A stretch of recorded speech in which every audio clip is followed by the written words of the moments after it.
네. 5분 돼서 발표 시작하겠습니다. 저는 DSL 14기 조재우이고, 오늘 제가 준비한 세션의 주제는 Introduction to Generative Models입니다. 잘 부탁드립니다. 음, 일단은 생성 모델 소개하기 앞서서 저희가 이전 세션에서 다루었던 트랜스포머 모델들을 가볍게 짚고 넘어가자면은, 첫 번째로 이제 GPT로 대표되는 디코더 온리 모델입니다. 이 모델의 핵심은 오토 리그레시브, 즉 주어진 입력을 기반으로 다음 토큰을 순차적으로 예측하는 방식에 있습니다. 수식적으로 미래의 정보를 참조하면 안 되기 때문에 미래의 토큰을 보지 못하게 단방향으로 학습을 진행하는 마스크드 셀프 어텐션을 사용하고, 이런 특성 때문에 텍스트 생성이나 자동 완성 등의 자연어 생성에 최적화되어 있는 기법입니다. 네. 두 번째로는 이제 버트로 익숙한 인코더 원리 모델입니다. 디코더 모델과는 반대로 문장을 양방향으로 인코딩하여서 문맥의 깊은 의미를 학습하는 것이 가장 큰 특징입니다. 따라서 자연어 추론이나 개체명 인식, 질문 답변처럼 문맥 전반을 판단해야 되는 자연어 이해 작업에 적합합니다. 입력 구조를 보시면은 OOV 문제를 해결하기 위한 토큰 임베딩, 토큰 임베딩, 두 문장을 구분해주는 세그먼트 임베딩, 그리고 셀프 어테이션의 순서 정보 부재를 보완하는 포지션 임베딩을 더해져 하나의 입력 벡터를 구성하게 됩니다. 비전 분야의 트랜스포머를 적용한 비전 트랜스포머도 간단히 보겠습니다. 기존 컴퓨터 비전은 인접한 픽셀 간의 관계나 위치 불변성을 강하게 가정하는 CNN의 인덕티브 바이어스에 크게 의존하였습니다. 하지만 그 비전 트랜스포머는 이 틀을 깨고 이미지를 작은 패치로 단위로 쪼갠 뒤에 이를 마치 자연어의 단어 토큰처럼 트랜스포머 인코드에 입력합니다. 이렇게 학습된 모델들은 JFT300M과 같은 대규모 데이터셋에서 기존 CNN을 뛰어넘는 강력한 성능을 보여주었습니다. 이렇게 리뷰는 간단하게 맞추고 오늘 다룰 내용의 목차인데, 먼저 생성 모델이 무엇인지 개요를 잡고 auto regressive models, normalized flows, 샘플링 메소드, 그리고 마지막으로 MCMC까지 다룬 뒤 오늘의 세션의 내용을 요약하며 마치겠습니다. 본격적으로 첫 번째 챕터 인트로덕션입니다. 생성 모델의 개념을 명확히 잡기 위해 우리가 가장 익숙하게 사용해온 판별 모델과 비교를 해보겠습니다. 분류 모델이라고도 부르는 판별 모델은 입력 데이터 X가 주어졌을 때 정답 레이블 Y를 예측하는 디시전 바운더리를 학습합니다. 확률 수식으로 표현하면 P of Y 기분 X라는 조건부 확률 분포를 구하는 것이죠. 고양이나 개 사진을 보면은 이제 레이블을 맞추는 게 그 예시입니다. 여기서 보면은 고양이를 분류하는 모델이었다 치면은 이제 고양이 사진이 들어왔을 때 고양이라고 고양이일 확률이 높다고 당연히 판별을 하겠죠. 두 번째로는 하지만 이제 P of I 기분 X 기반의 판별 모델에는 아주 치명적인 한계가 있는데, 만약에 모델의 학습 과정에서 단 한 번도 본 적이 없는 레이블이 없는 원숭이 사진이 입력되면 어떻게 될까요? 모델은 자신이 아는 개나 고양이 중 하나로 확률을 억지로 끼워 맞춰 잘못된 결과를 내뱉게 됩니다. 즉, 판별 모델은 레이블을 나누는 선을 그을 뿐 데이터 자체의 실제 구조나 고유한 확률 분포를 근본적으로 이해하는 데 한계가 존재합니다. 원숭이가 고양이나 개는 아니니까요. 그래서 이러한 한계를 극복하기 위해서 등장한 것이 바로 생성 모델입니다. 생성 모델은 조건부 확률이 아니라 데이터 X 자체의 확률 분포인 P of X를 직접 학습합니다. 분포를 이해했다는 것은 곧 현실에 존재할 법한 새로운 데이터 X를 무에서 U로 만들어낼 수 있다는 뜻입니다.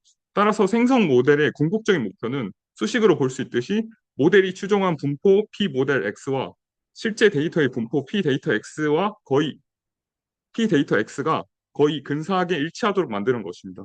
이를 통해 데이터셋의 특징을 뽑아내는 표현 학습과 파라미터를 업데이트하며 개별 데이터의 등장 가능성을 구하는 밀도 추정이 모두 가능해집니다.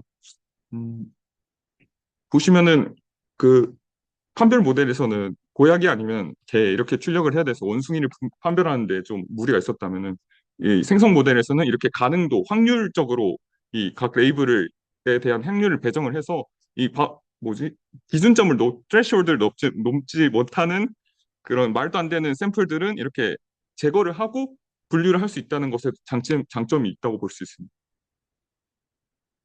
그래서 실제 분포 P 데이터 X에 근사하는 최적의 모델 분포 P 세타 스타 X를 찾으려면은 세 가지 요소가 필수적으로 정의되어야 합니다. 슬라이드 우측 그림에 초록색 영역을 집중해서 봐주시면은 첫째, 모델 파라미터 세타가 존재할 수 있는 모델 패밀리를 정해야 합니다.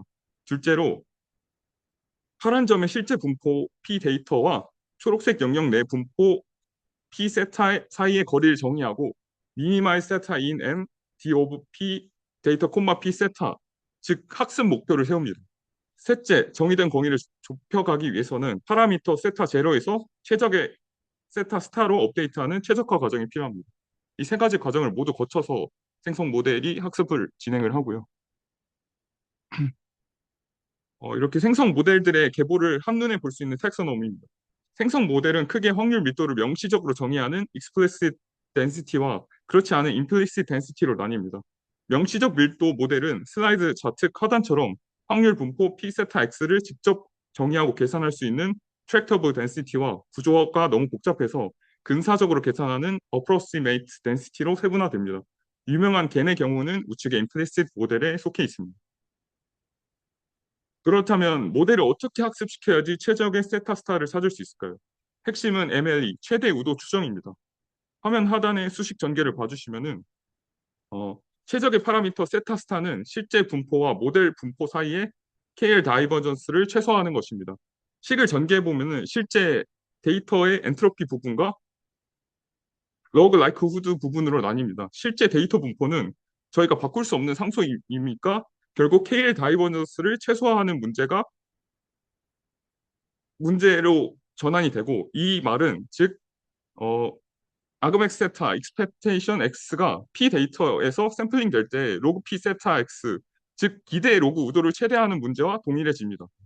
우리가 가진 데이터가 나올 확률이 우도를 가장 높게 만드는 파라미터를 찾는 것이 본질입니다.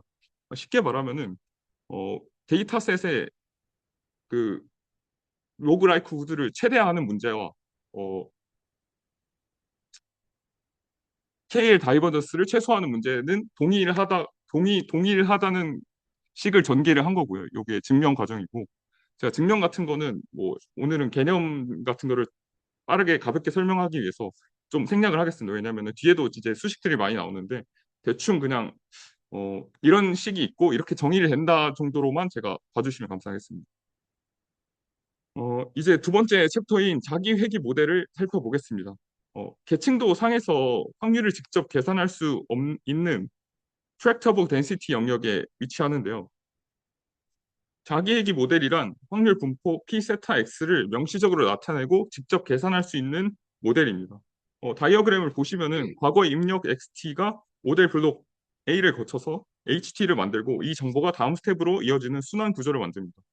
이런 구조를 워낙 많이 보셨으니까 뭐 트랜스포머나 RNN, GPT 뭐 너무 많이 보셨죠. 많이 사용되는 모델이고 어, 이 구조를 가능하게 하는 마법이 이제 체인 룰인데 고차원의 결합 확률 분포를 한 번에 계산하게 하는 대신 수식처럼 이제 p 세타 x1 곱하기 p 세타 x2 기분 x1과 같은 조건부 확률들의 곱으로 쪼개는 것입니다. 결과적으로는 하이 i는 1부터 n까지 p 세타 오브 xi 기분 x 된 i가 된 i 형태 즉 이전 변수들이 주어졌을 때 현재 변수가 등장할 확률의 곱으로 전체 분포를 정의하게 됩니다. 그림 A에서 이전 출력값 y hat t-1이 다음 입력으로 들어가는 이유가 바로 이 수식 때문입니다. 이것도 뭐 LSTM 같은 그 형식에서 많이 보셨을 거예요. 이런 그림을. 오토 리그레스가 많이 사용이 되고 이러한 아이디어를 이미지에 적용한 대표적인 모델이 픽셀 RNN입니다. 이미지의 각 픽셀을 순서대로 즉 픽셀 바이 픽셀로 자기 회귀적으로 생성하여서 RNN을 사용하였습니다. 이미지의 파란색 영역을 조건부로 삼아서 빨간색 영역을 예측하게 됩니다. 파란색 영역이 이미 생성된 픽셀들이고 빨간색 영역이 현재 이제 생성하게 될 예측할 픽셀이고 재미있는 점은 픽셀 내 RGB 채널에서도 체인 룰을 적용하는데 수식을 보시면은 특정 픽셀의 레드를 먼저 예측을 하고 그 레드 값을 조건으로 그린을 예측하고 다시 레드와 그린을 조건으로 블루를 예측하는 매우 촘촘한 조건부 확률 구조를 가집니다. 그러니까 이 픽셀을 생성하는 RGB에서도 이 체인 룰을 적용시켜서 그걸 통해서 한 픽셀을 구성한다고 보면 되고, 픽셀 CNN 같은 경우에는 픽셀 RNN과 거의 기본적인 철학과 수식 구조는 동일하지만 시퀀스를 처리하는 방식이 RNN 대신 CNN을 활용하게 됩니다. 그림에서 보시듯이 타겟 픽셀 빨간색이죠. 빨간색 주변에 이전 픽셀 정보들만을 수용하기 위해서 마스크드 컨볼루션 필터를 사용하게 되는데, 이렇게 되면은 각 픽셀에 대해서 0부터 255까지 픽셀 값에 대한 소프트맥스 예측 확률 분포를 계산하게 됩니다. 이게 이제 소프트맥스 분포라고 보실 수 있고, 픽셀 RNN에 비해서 병렬 연산이 가능해서 학습 속도는 개선되었지만 여전히 생성할 때 픽셀을 하나씩 순차적으로 뽑아내야 돼서 생성 속도가 매우 느리다는 단점이 여전히 존재하였습니다. 뭐 이렇게 생성을 했는데, 이제 보시는 화면 이제 픽셀 RNN과 CNN이 훈련을 마치고 실제로 만들어낸 이미지 샘플인데, 시파 10 이미지 넷 등과 같은 동일한 데이터셋으로 학습한 결과고, 픽셀 CNN보다 픽셀 CNN이 RNN보다 개선된 모델이니까 보다 조금 더 나은 결과물을 생성하는 것 같은데, 어차피 지금 잘 안 보실 거니까 사실 뭐 초기 모델들은 그렇게 막 성능이 그렇게 크게 두드러지게 차이가 나지 않아요. 사실 디퓨전 모델이 지금 생성 모델의 약간 정점으로 불리듯이 이 정도 돼야지 좀 차이가 유의미하게 나지. 아무튼 CNN 픽셀 CNN은 RNN의 그 아키텍처를 CNN으로 바꿔서 조금 더 학습 속도와 이미지 품질 처리에서 좀 나은 성능을 보였다 정도만 확인하시면 좋을 것 같고요. 여기까지가 이제 확률을 명시적으로 계산하는 오토 리그레시브 모델을 보셨고, 이어서 3장에서는 수학적인 변화를 통해 명시적 확률을 다루는 Normalizing Flows를 대해서 살펴보겠습니다. Normalized Flow는 앞서 다룬 자기회귀 모델, 오토 리그레시브 모델을 데이터의 확률 분포를 P of X로 명시적으로 계산할 수 있는 트랙터블 덴시티 모델이지만 동일해요. 그 동일한 게 계산할 수 있고 직접적으로 정의를 할 수 있지만은 데이터를 차원별로 순차 생성해야 하므로 추론 속도가 현저히 느려지는 구조적 한계가 존재했었죠. 아까 자기회귀 모델은. 그래서 노멀라이징 플로우는 이런 한계를 극복하고자 확률密도의 명시적 계산과 병렬 처리를 통한 고속 샘플링이라는 두 가지 목표를 동시에 달성하기 위해서 고려된 프레임워크입니다. 이를 위해서 이제 자코비안 매트릭스 너무 많이 들으셨을 텐데, 사실 저는 이제 이번에 준비하면서 조금 다시 좀 듣게 돼서 조금 부족한 부분이 있을 수 있지만은 아무튼 잘 설명을 해보겠습니다. 이 자코비안 매트릭스를 이용한 가역적 변환을 통해서 그 상기의 목적을 달성하게 되는데, 음, Normalizing Flows의 수학적 기반은 통계학의 변수 변환 정리, Change of Variable을 뿌리를 두고 있습니다. 우리가 다루기 용이한 단순한 베이스 디스트리뷰션, 그러니까 기저 분포, 예를 들면 이제 정규 분포죠. 정규 분포를 따르는 잠재 변수 G를 가정해 봅시다. 잠재 변수는 이제 제가 나중에 레이턴트 베리어블이라고 수술을 하겠지만은, 아무튼 잠재 변수를 Z를 가정해 보면은 이 Z를 결정론적이고 미분 가능한 매핑 함수 F를 통해 타겟 데이터 공간의 변수 X로 변환하게 됩니다. X는 F 오브 G, 즉 이때 확률 질량 보존 법칙에 의해서 P of X, dX는 PG of DG라는 등식이 성립하게 됩니다. 그러니까 즉 공간의 형태가 변하더라도 전체 확률의 적분값은 1로 유지돼야 된다는 원리인데요. 사실 이쪽이 좀 이해하시기 어려울 수 있는데, 이 생성 모델 쪽 파트만 보시면 되는데, 이를 데이터 그 1차원에서는 이렇게 적용이 되고 다차원 데이터 공간을 확장하게 되면, 왜냐하면 이미지는 다차원 공간이니까요. 확장하게 되면은 변수함수 F에 의한 공간의 기하학적 팽창 및 수축을 보정을 해줘야 되는데, 이때 이제 다차원 공간의 부피 변화율을 측정하는 수학적 연산자가 바로 아까 말씀드렸던 자코비안 매트릭스 행렬식입니다.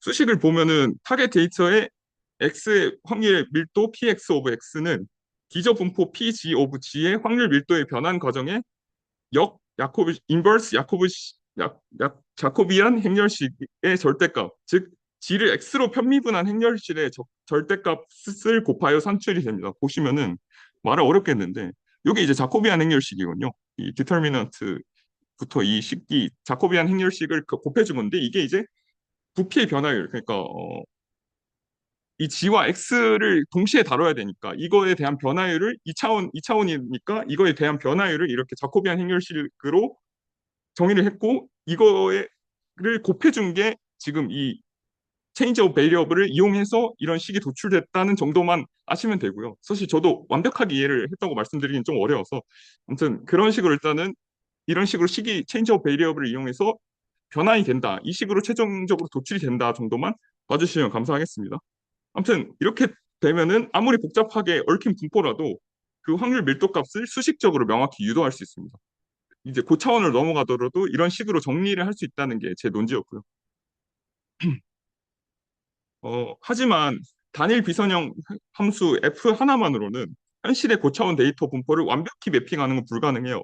이를 해결하기 위해서 이제 슬라이드 중앙의 이 그림처럼 여러 개의 매핑 함수를 F1, F2, FK와 같이 연속적으로 합성을 하게 되는데 단순한 초기 기저 분포 G0가 다수의 그 가역적 즉 인버터블 변환 계층을 순차적으로 거치면서 점진적으로 정교하고 복잡한 타깃 데이터 분포 X로 정교화되는 과정. 지금 이 다이어그램이 쉽게 보여지는데 이 과정 자체가 이제 노멀라이징 플로우예요.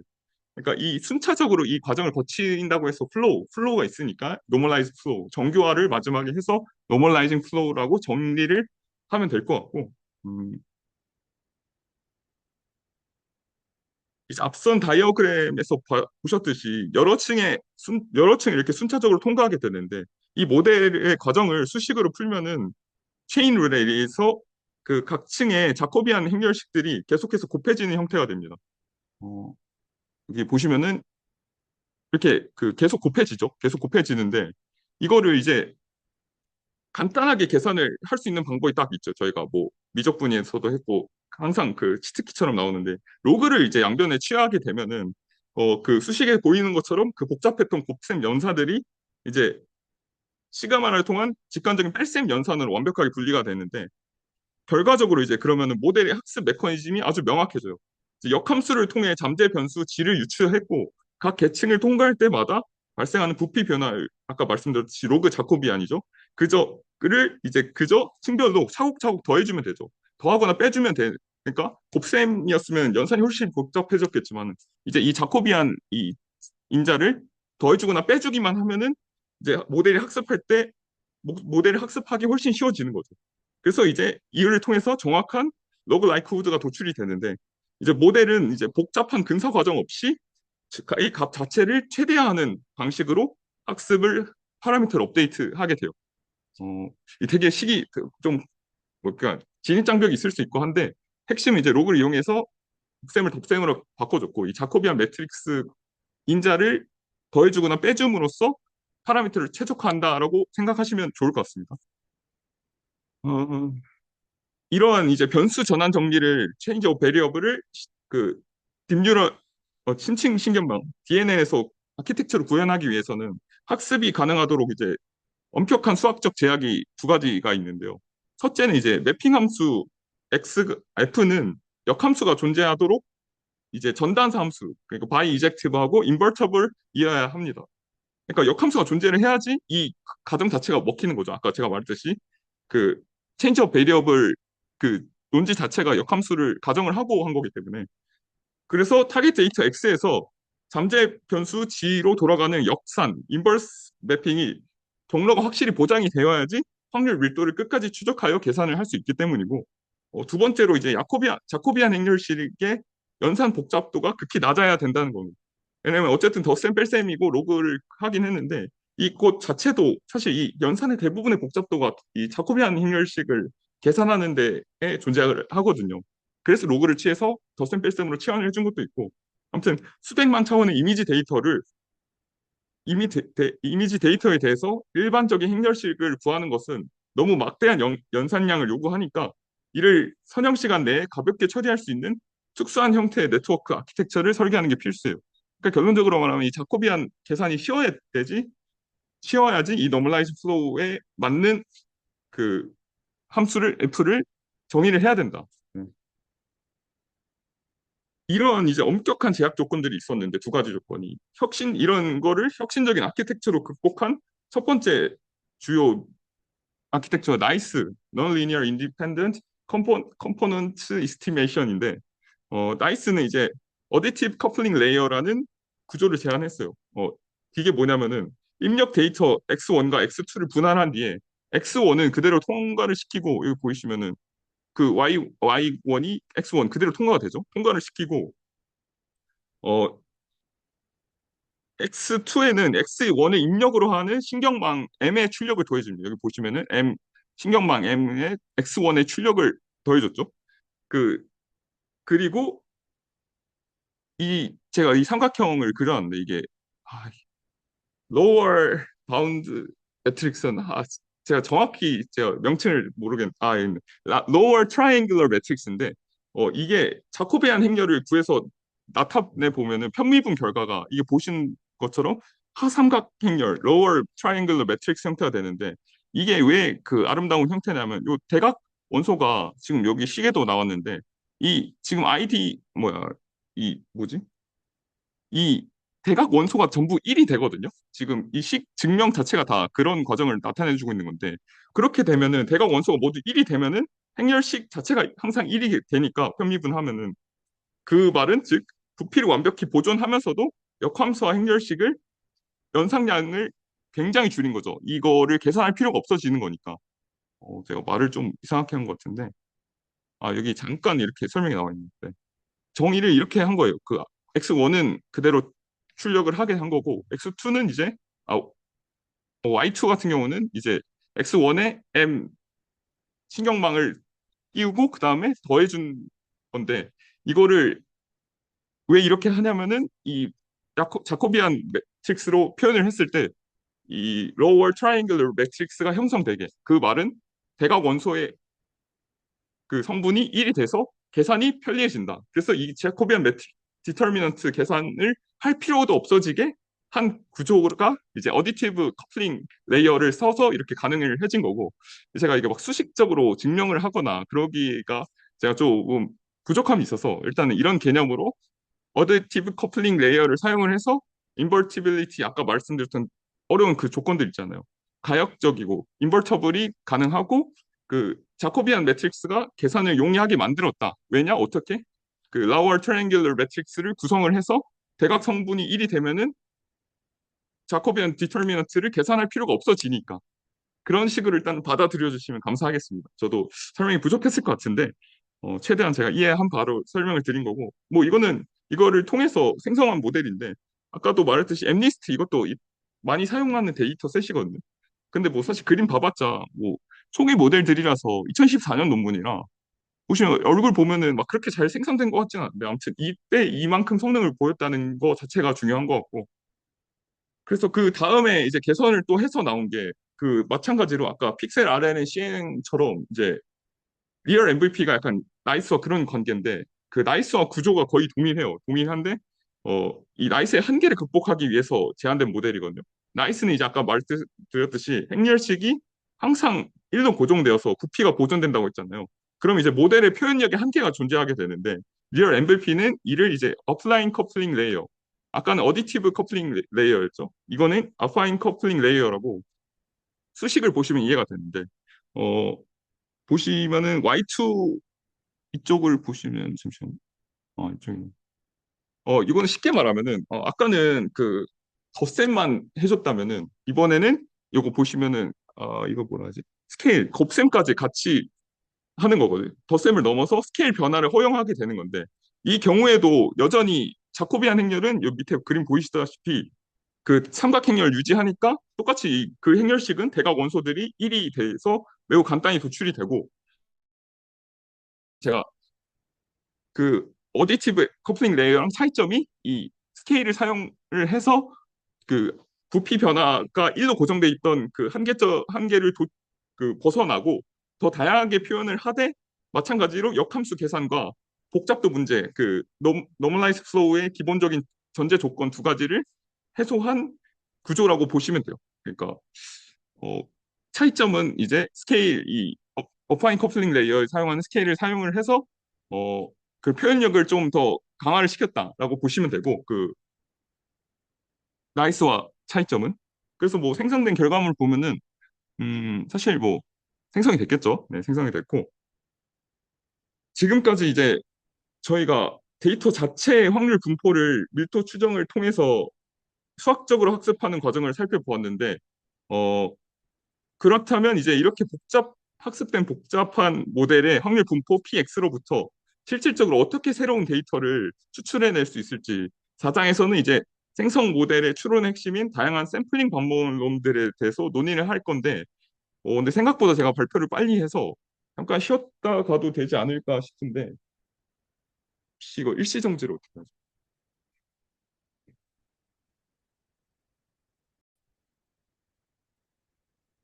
아, 샘플링 메소드부터 다시 소개해 드리면은, 지금까지는 저희 이제 데이터 자체의 확률 분포를 밀도 추정을 통해서 수학적으로 학습하는 과정을 본 거고, 그렇다면 이제 학습한 복잡한 모델의 확률 분포로부터 우리는 실질적으로 어떻게 새로운 데이터를 추출해낼 수 있는지, 이제 생성 모델의 추론 핵심 단계인 이제 다양한 샘플링 방법들에 대해서 논의를 한번 해보겠습니다.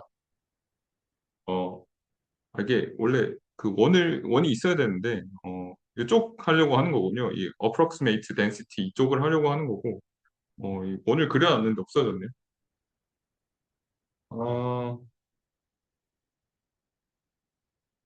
앞서 우리는 이제 확률 밀도를 수식으로 명확히 계산할 수 있는 모델들을 다루었는데, 이번에는 이제 현실의 많은 생성 모델들은 복잡성으로 인해서 확률 밀도를 직접적으로 계산하지 못해서 근사하거나 아예 암묵적으로 임플리시트하게 다루는 게 되는데, 이 제가 원을 그려왔었는데 없어져가지고, 아까 말씀드렸던 이 근사하는 approximate하고 implicit 이제 암묵적으로 다루게 되는 게 있고, 이렇게 분포를 간접적으로 다루는 모델들에서 원하는 데이터를 추출해내기 위해 필수적으로 요구되는 게 샘플링이에요. 사실 그래서 제가 뭐 VA나 이런 거, 간이나 이런 거를 좀 개요를 설명을 드릴 수도 있는데, 이 샘플링 메소드를 설명 안 드리면 안 될 것 같아서 이거를 그 세션에 가져왔고, 아무튼 어 말씀드렸다시피 아, 이 확률 분포를 직접적으로 나타낼 수는 있지만은 복잡도 때문에 계산하지 못했고, 이거를 이제 잠재 변수, 아까 제가 후수를 한다고 했던 잠재 변수를 통해서 그 모델의 근사를 계산하게 되는 건데, 어 일단은 잠재 변수의 개념을 짚고 넘어가야 돼요. 잠재 변수라는 거는 우리가 직접 관측할 수 없지만은 관측 가능한 데이터의 복잡한 분표를 설명하는데 핵심적인 이제 중요한 역할을 하는 변수를 말하는데, 슬라이드의 그림을 보시면은 성별, 눈동자 색, 머리색과 같은 개별적인 잠재 변수들이 관찰이 되고, 그러니까 보통 이제 사진을 보았을 때 뭐 구분하는 저희가 일반적으로 그 판별할 수 있는 그런 요소뿐만이 아니라 다양한 변수들이 있을 거 아니에요. 그것들을 다 통틀어서 잠재 변수라고 그 하는 거고, 최종적으로 이제 우리가 눈으로 보는 얼굴 이미지 X라는 하나의 관측 결과를 생성해내는 방향성을 가지는 이제 잠재 변수들이 다 구성이 돼서 하나의 이미지를 만들게 되는 거죠. 그래서 잠재 변수에 대해서 조금만 더 설명을 하면은, 생성 모델의 목표는 관측된 데이터 X가 주어졌을 때 이를 가장 잘 설명하는 잠재 변수 G를 추론하는 거예요. 아까 말씀드렸다시피 결국 G를 통해서 X가 생성을 되기 때문에 그런 목적이 있는 거고, 이를 위해서 이제 베이지 정리를 활용해서 사후분포를 구하게 되는데, 여기서 이제 생성 모델의 가장 큰 난관에 봉착을 해요.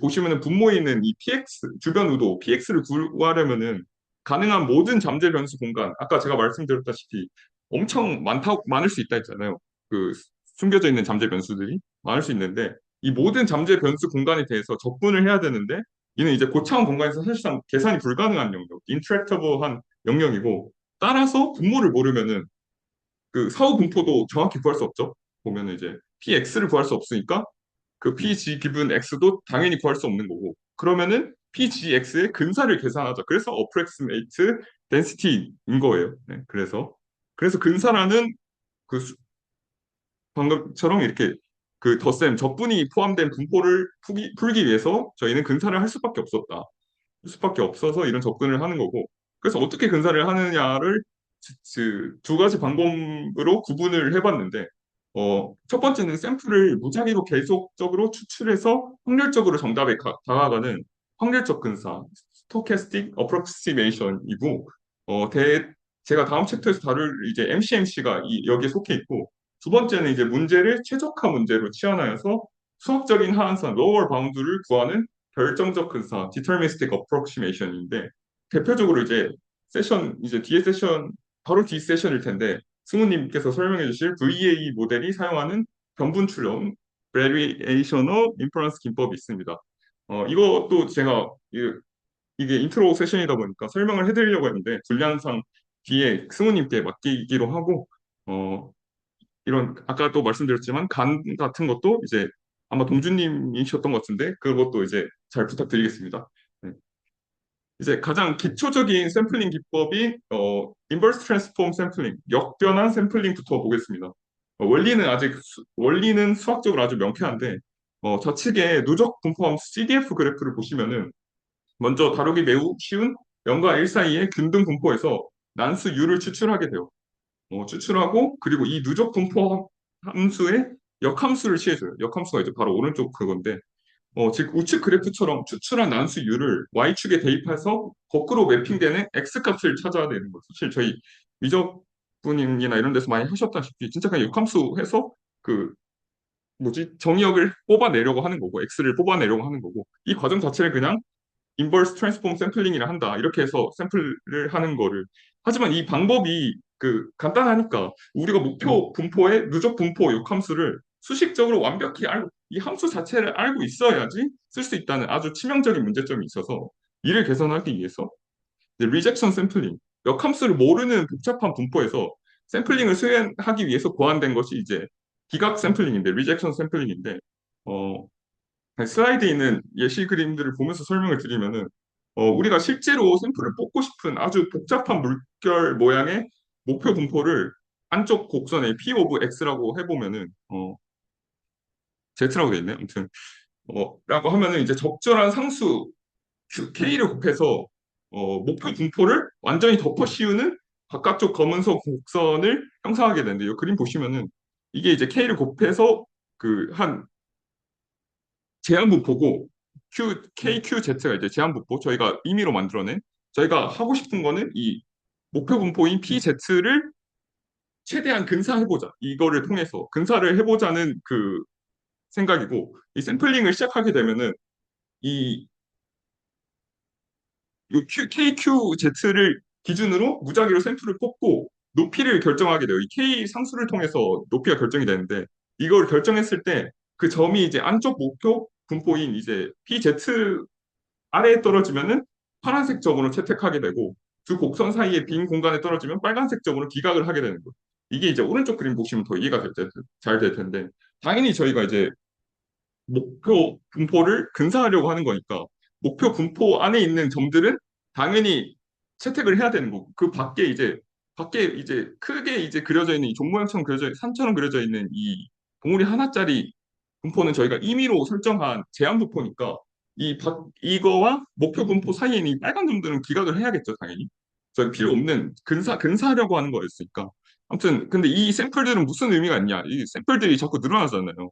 근데 이게 확률 자체는 비슷하거든요. 확률은 비슷한데 이게 샘플링이 너무 많아진다고 해서 좋은 게 아니라 같은 이 뭐지 샘플링 확률인데도 그 샘플링이 많아지면은 물론 뭐 어셉트 되는 점들도 많아지겠지만은 그만큼 리젝트 되는 그 점들이 훨씬 많아져서 이것도 다 장단이 있다. 그래서 K 값을 상수였잖아 하이퍼 파라미터인데 이거를 저희가 적절히 조절을 해서 효율성을 좀 생각을 하면서 해야 된다. 다시 한번 설명을 드리면은 샘플의 개수가 이제 100개에서 뭐 900개로 늘어날수록 파란색 점들이 촘촘히 쌓이잖아요. 쌓이면서 우리가 원했던 목표 분포에 완벽하게 그려내는데 이제 900개일수록 더 정교해지죠.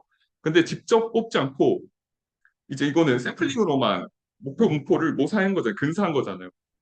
근데 제가 말씀드렸다시피 이게 샘플링이 늘어나면 효율은 똑같이 30%인데 그 리젝 되는 거는 훨씬 더 많아지니까 샘플링 개수도 저희가 고려를 잘 해야 되고 K도 상수 높이도 잘 고려를 해서 최적의 근사하는 분포를 설정을 해야 된다. 제한 분포를 설정을 해야 된다는 논리이고 이제 기각 샘플링이 아까 말씀드렸다시피 그 900개 샘플링 개수가 늘어나면 너무 버려지는 데이터가 많다 보니까 이런 기존의 샘플링들을 비효율적이라 생각을 해서 나온 것이 이제 중요도 샘플링, 임포턴트 샘플링인데, 이제 이거는 데이터를 직접 추출하기보다는 특정 함수 fx의 기대값을 효율적으로 구하는데 초점을 둬요. 어쨌든 저희가 그 목표 분포에 목표 분포를 구하려고 하는 거니까 그 데이터 자체보다는 이번에도 이제 타겟 분포 px가 px 대신 다루기 쉬운 제한 분포 또 제한 분포를 저희가 임의의 분포를 설정을 하는 건데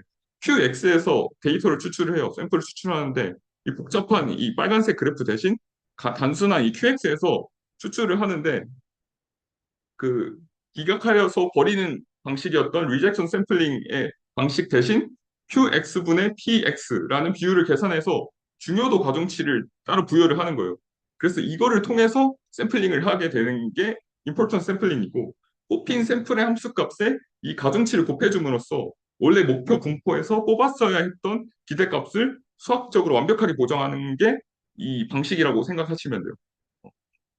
뭐 이해가 잘 안 되실 수도 있는데 제가 그림도 좀 뭔가 드루뭉술한 그림이라 좀 이해가 안 되실 수도 있는데 어쨌든 그 제한 드리는 거는 똑같이 그 리젝션 샘플링과 아이디어는 비슷하게 제한 분포를 통해서 샘플링을 하는 건데 방금은 버리는 측면이 많아서 좀 비효율적이었다면 여기서는 그 중요도 가중치를 통해서 기대값을 통해 효율적으로 계산을 하게 하는 방식이라고 생각을 하시면 되고 설명이 제가 좀 부족했던 것 같은데 샘플링 메소드는 이렇게 이거 말고도 엄청 많거든요. 사실 기본적인 통계 기법이라서 엄청 많은데 대표적인 이런 예시들만 좀 가져오려 왔고 앞서 살펴본 역변화 샘플링이나 기각 중요도 샘플링과 같은 기존 방식들은 결국 또 한계가 있어요. 왜냐면은 이제 역함수 계산이 아예 불가능한 경우가 많거나 데이터 차원이 높아지면 항상 이 차원의 문제죠. 데이터 차원이 높아지면은 샘플링 효율성이 그 기하급수적으로 떨어져 버린다는 건데 이러한 고차원 공간에서의 한계를 극복하고 사후 분포를 효율적으로 근사하기 위해 강력한 대안으로 등장하는 것이 바로 MCMC, 몬테카를로 마르코프 체인이에요. 말씀 그대로 이제 마르코프 체인하고 몬테카를로를 합해서 사용하는 건데 어, 말씀드렸다시피 이런 한계점이 있었고 몬테카를로 마르코프 체인이니까 그 하나씩 그 뽑아서 결합을 한 거서 사용하는 거니까 그 하나부터 몬테카를로부터 살펴보게 되면은 몬테카를로는 되게 쉬워요. 저희가 앞서 봤던 그 샘플링 기법들이 다 몬테카를로거든요. 그게 뭐냐면은 어 연습기 제가 설명드린 기법이 몬테카를로고 몬테칼로는 이제 무작위 난수를 추출하기 위해서 해석학적으로 풀기 힘든 값을 근사하는 거예요. 결국 다 근사하는 거죠. 아까도 다 근사하기 위해서 그런 기법들을 사용한 거잖아요. 샘플링 기법들을. 그래서 이제 제일 유명한 예시가 화면에 이제 하단에 원주율 구하는 예시인데 그림 보시면은 파란색 정사각형 안에 딱 들어맞는 분홍색 원이 있다고 가정을 하고 이 정사각형 안에 무작위로 점을 마구 찍는다고 찍어봐요. 찍어보면은 이제 수학적으로 접근하면은 정사각형 넓이는 4R 제곱이고 원의 넓이는 파이 R 제곱이죠, 당연히. 그래서 즉 무작위로 던진 점이 분홍색 원 안에 떨어질 확률은 두 넓이의 비율이 4분의 파이분의 4. 잠시만요. 4분의 파이죠? 4분의 파이? 분수가 헷갈리는데 분모가 4고 파이가 위죠, 분자죠. 네, 4분의 파이가 돼요. 이를 반대로 생각하면 놀라운 결과가 나오는데 우리가 수식을 전혀 몰라도 그저 그냥 무작위로 찍은 전체 점의 개수 대비 원안에 들어간 점의 개수를 비율을 곱한 뒤에 거기서 4만 곱해주면 원주율 파이 값을 찾아낼 수 있는 거예요. 뭔 소리냐? 그러니까 저희가 이런 수식적인 접근이 하나도 아니더라도 아까 말씀드린 뭐 4R 제곱, 뭐 파이 R 제곱 이런 게 없더라도 그냥 점을 그냥 엄청 많이 찍어요. 샘플을 엄청 많이 찍은 다음에 그 개수 비율만 하고 거기에 이제 4만 곱하면 원주율을 근사적으로 계산을 할 수 있다. 이런 취지로 이 몬테카를로를 도입을 한 거예요. 그러니까 점들이 많아지면 더 고도화되지겠죠. 당연히 원에 가까워지고 사각형도 사각형이 더 가까워지니까 이 대수의 법칙이 여기서 그래서 사용이 되는 거고 음, 이게 이제 몬테카를로 기법의 핵심인데 우리가 복잡한 적분이나 확률 분포의 수식을 완벽하게는 풀지 못하더라도 무작위 샘플을 충분히 많이 뽑기만 하면은 우리가 원하는 목표값에 아주 근접하게 도달할 수 있다는 취지이고 이제 방금 잠시만요. 이제 두 번째 이제 마르코 몬테카를로까지는 봤으니까 그 뒤에 이제 마르코프 체인을 살펴보게 되면은 어, 이 수식을 보시면은 뭐 pxt 플러스 1 given x 0 to xt 뭐 이렇게 나와 있는데 이게 뭔 소리냐? 그냥 과거 이력과 상관없이 그러니까 등호가 보시면은 이 뒤에 과거 것들이 0, 1, 뭐 이 시점들이 언제가 됐든지 상관없이 결국엔 이 값이 현재 상태만이 주어졌을 때 미래의 상태값이 같다. 그러니까 어떻게 설명해야 되지? 그러니까 과거 이력은 하나도 보지 않고 과거의 상태는 전혀 상관없이 현재 상태만이 다음 미래 상태의 확률을 결정하게 된다는 게 마르코프 체인의 논지거든요. 그래서 이 수식 보시면 사실 뭐 기본적으로 다 읽으실 수 있으니까 그렇게 하면 되고 이제 마르코프 체인의 핵심은 아까 말씀드렸다시피 현재 상태만이 반영이 된다는 것이고 이를 이제 전이 확률이라고 하는데 상태 t에서 t 플러스 1로 넘어갈 확률을 전이 확률이라 해요. 그 제가 이 밑에 그림이 아주 잘 나와 있어서 사실 이것만 보셔도 이해가 충분히 가능하신데 이제 하단 그 예시를 보시면은 더 이 정적 분포에 대해서 이해가 쉬우실 거예요. 이제 보시면은 이것도 많이 보셨겠지만은 어떤 초기 상태에서 출발하든 이 전이 확률 행렬을 리- 리미트 n을 무한대로 가면은 그 저희가 무한등비급수 고등학교 때 배웠다시피 결국 그렇게 곱하고 더하고 하다 보면은 결국 어떤 특정 값으로 수렴을 하게 되거든요. 보시면은 여기는 뭐 여기 맨 C 보시면은 맨 마지막에 FN이라 아니군 이거 아니구나.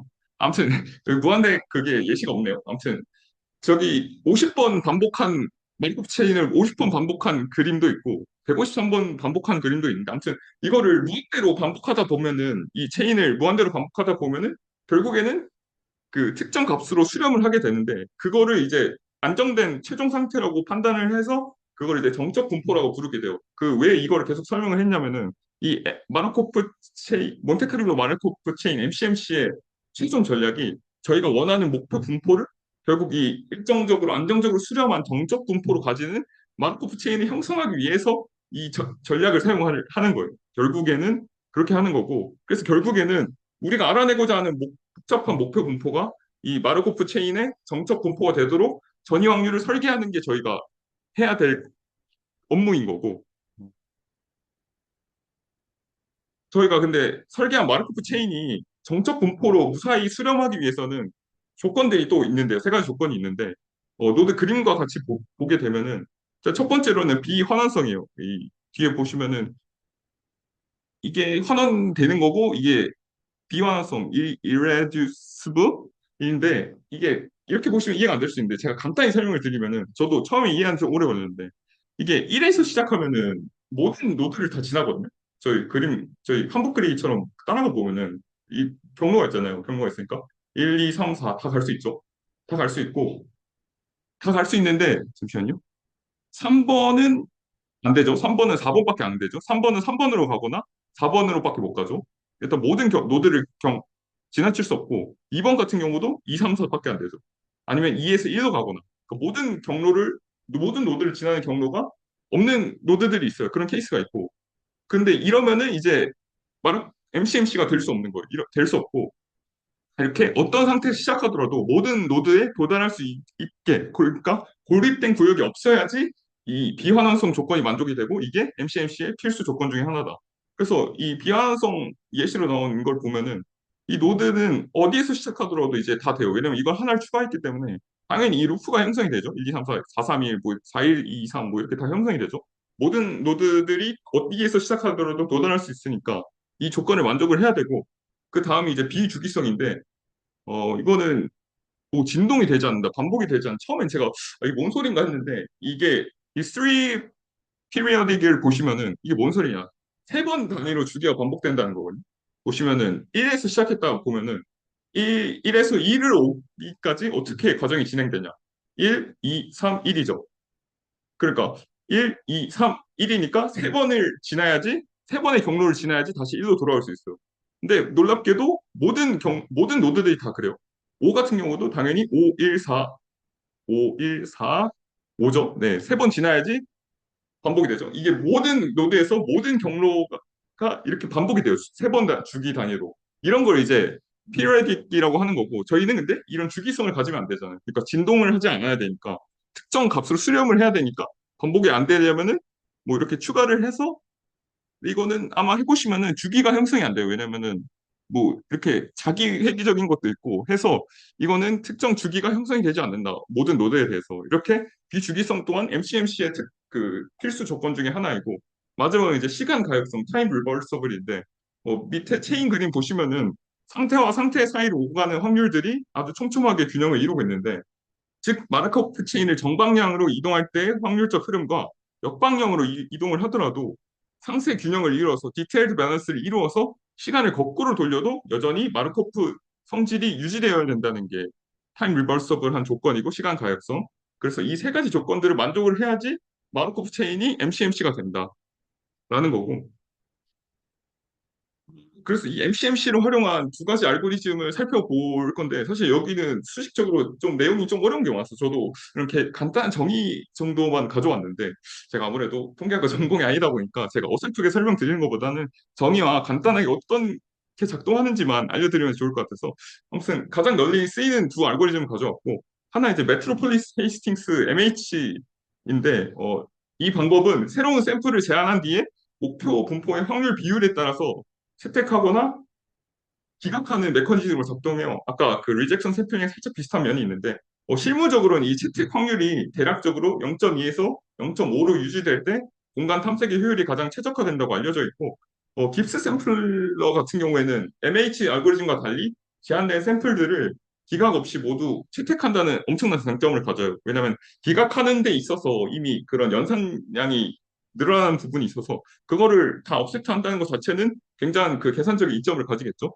가지는데 하지만 이를 위해서는 다변수 파라미터 아무튼 다변수 파라미터 환경에서 하나의 변수를 업데이트할 때 나머지 변수들이 주어졌다는 가정하에 완전 조건부 분포, 풀 컨디셔널 디스트리뷰션을 수학적으로 완벽하게 알 수 있어야지 사용할 수 있다는 까다로운 전제 조건이 붙어요. 항상 모든 아까 샘플링 기법들도 그렇지만은 뭐가 하나 좋은 점이 있으면 그에 따른 그 사이드 이펙트가 있으니까 모든 사실 그 알고리즘들이 다 그렇죠. 이게 이제 깁 샘플러를 이제 시각적으로 어떻게 구현하냐는 건데 이게 뭐 저도 완전 자세히 몰랐지만은 이렇게 좀 수직이나 수평 방향으로 이렇게 샘플링 시킨다고 하더라고 무조건.